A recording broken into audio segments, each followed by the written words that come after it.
Assalamualaikum adik-adik. Selamat datang di podcast Kita. Perkenalkan, nama kakak Siti Nurhaliza Lubis dan teman kakak. Perkenalkan, nama kakak Ustafita Syarani. Hari ini kakak dan teman-teman kakak akan menceritakan tentang legenda Batu Gantung. Legenda Batu Gantung ini berasal dari Danau Toba, tempatnya di Parapat, Kabupaten Simalungun. Kisah ini menceritakan tentang seorang gadis yang menolak untuk dijodohkan dengan anak namborunya atau saudara perempuan ayahnya. Dia menolak untuk dijodohkan karena namborunya itu orang yang bodoh atau bisa dibilang idiot. Apalagi gadis ini tidak mencintainya. Tapi adik-adik, walaupun calon suaminya bodoh, dia berasal dari orang kaya loh. Nah, gadis ini tidak bisa menolak perjodohan tersebut karena pada saat itu ada suatu peraturan yang tidak bisa dibantah bahwa gadis tersebut harus terima untuk menikah dengan anak namborunya. Nah, adik-adik penasaran kan dengan cerita selanjutnya? Baiklah, kakak akan mengundang teman-teman kakak yang lain untuk menceritakan legenda Batu Gantung. Nah, adik-adik pada penasaran kan dengan cerita selanjutnya? Baiklah, kakak di sini akan mengundang teman-teman kakak yang lain untuk menceritakan tentang legenda Batu Gantung. Dan kakak ini berasal dari Universitas Muslim Nusantara Al-Wasliyah.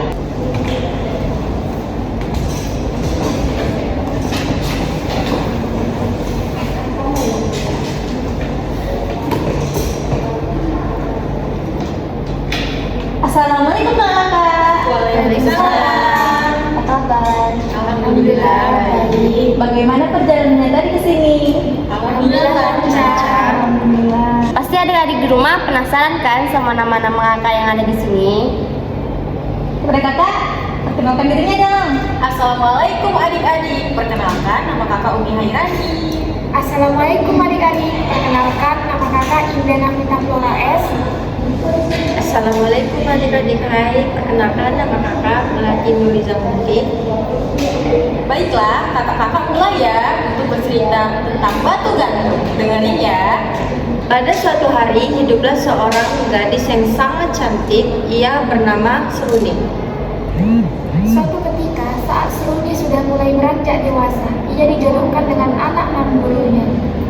Ceritanya, calon suaminya adalah seorang yang bodoh atau idiot. Walaupun dia bodoh, calon suami Seruni merupakan keturunan keluarga yang sangat kaya raya. Lagi pada saat itu, ketentuan atau peraturan tidak dapat dibantah bahwa si gadis harus menikah dengan anak namborunya. Kamu harus menikah dengan anak namborumu, kata ayah si gadis. Seruni mulai rasa hati karena dia tidak sedikit pun ada rasa cinta di dalam hatinya untuk anak namborunya. Seruni pun diam saja karena tidak bisa membantah perkataan ayahnya. Keesokan harinya, ia mencoba lagi untuk membujuk ayahnya. Ayah, aku tidak mau menikah dengannya. Aku tidak mencintainya, kata Seruni. Tidak bisa, ini perintahku, ini sudah aturan, bentak sang ayah. Akhirnya sehari sebelum hari pernikahan tiba, Seruni melarikan diri karena tetap tidak sudi untuk menikah dengan anak namborunya. Ia pun terus berlari tanpa tujuan, diikuti oleh anjing kesayangannya. Hingga akhirnya dia sampai di tepi jurang dan menangis sejadi-jadinya. Anjing kesayangannya itu seperti memiliki insting yang sangat kuat. Ia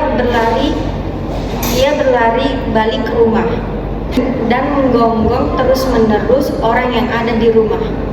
Ayah, ibu, dan orang-orang yang menyiapkan pesta pernikahan yang akan digelar tampak bingung melihat tingkah laku si anjing tersebut. Ayah Seruni pun paham dan mengikuti anjing tersebut. Di tepi jurang, Seruni menangis dan berniat untuk bunuh diri. Anjing terus menggonggong sebagai isyarat agar semua orang terus mengikutinya. Tibalah ayah Seruni dan orang-orang di tepi jurang. Anjing kesayangan Seruni berlari ke arahnya untuk memberi isyarat. Seruni, Seruni, panggil sang ayah. Seruni yang mendengar suara ayahnya panik dan gelisah. Seruni terpeleset di sebuah lubang yang ada di tepi jurang. Ikutinya. Ayah, ibu, dan semua warga panik karena lubang itu sangat dalam. Ibu Seruni sayup-sayup mendengar suara putrinya. Parapat, parapat batu, parapat, kata putrinya. Mana ini Pak? Kata ibu Seruni. Aku akan melihat putri kita, Bu, kata sang ayah. Jangan gegabah Pak, itu lubang sangat dalam, kata ibu Seruni. Ayah Seruni mengurungkan niatnya untuk masuk ke dalam jurang. Tiba terdengar suara gemuruh dan guncangan besar yang mengakibatkan batu-batu merapat. Akhirnya terhimpitlah Seruni dan anjingnya di dalam batu. Setelah gemuruh dan guncangan hilang, muncullah sebuah batu di permukaan tebing yang berbentuk seorang wanita dan seekor anjing. Masyarakat mempercayainya bahwa batu tersebut adalah jelmaan dari Seruni dan anjing kesayangannya. Dan tempat itu pun dikenal dengan nama Parapat. Nah, begitulah ceritanya. Wah, ceritanya sedih dan membuat merinding ya adik-adik. Iya nih, terima kasih ya kakak-kakak. Iya, sama-sama. Nah, kakak-kakak, jadi apa ya kira-kira pesan moral yang dapat kita ambil dari cerita ini?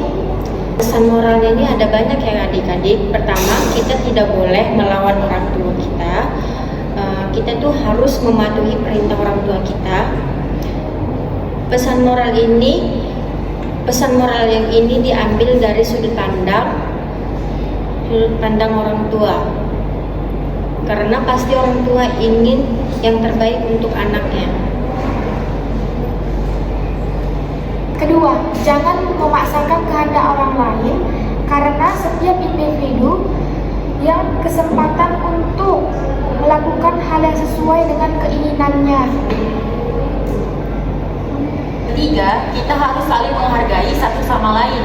Harusnya ayah menghargai keputusan putrinya Seruni untuk menolak dijodohkan dengan anak namborunya.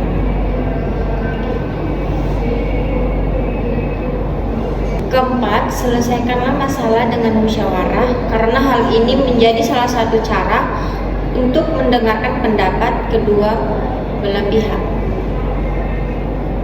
Terakhir, jangan berpikir pendek. Ini menyikapi niat Seruni yang ingin bunuh diri. Hingga akhirnya dia terpleset dengan anjingnya. Akhirnya dia terpleset ke lubang jurang. Nah adik-adik, jadi kalau kita berada di posisi yang sulit, lagi kecewa, lagi sedih, adik-adik bisa mencari seseorang yang adik-adik percaya. Untuk apa? Untuk menceritakan masalah yang sedang kita hadapi. Seperti bercerita kepada ayah, ibu, abang, dan kakak atau sahabat kita ya.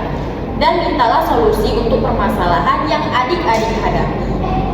Wah, pesan moralnya sangat bagus ya adik-adik. Jadi kalau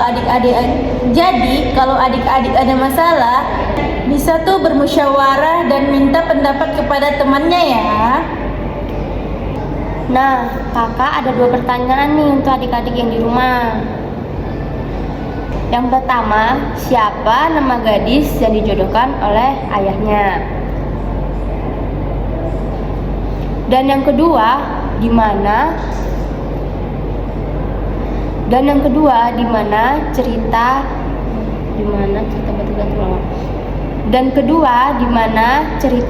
batu gantung berasal? Iya kan, gitu kan deh. Yang kedua, di mana cerita batu gantung berasal? Adik-adik yang tahu jangan lupa komen di kolom komentar ya. Baiklah adik-adik, sekian dari podcast kita hari ini. Pelangi berwarna-warni sudah terang, hilanglah ia. Kami kakak-kakak di sini sayang adik-adik semua. Bye-bye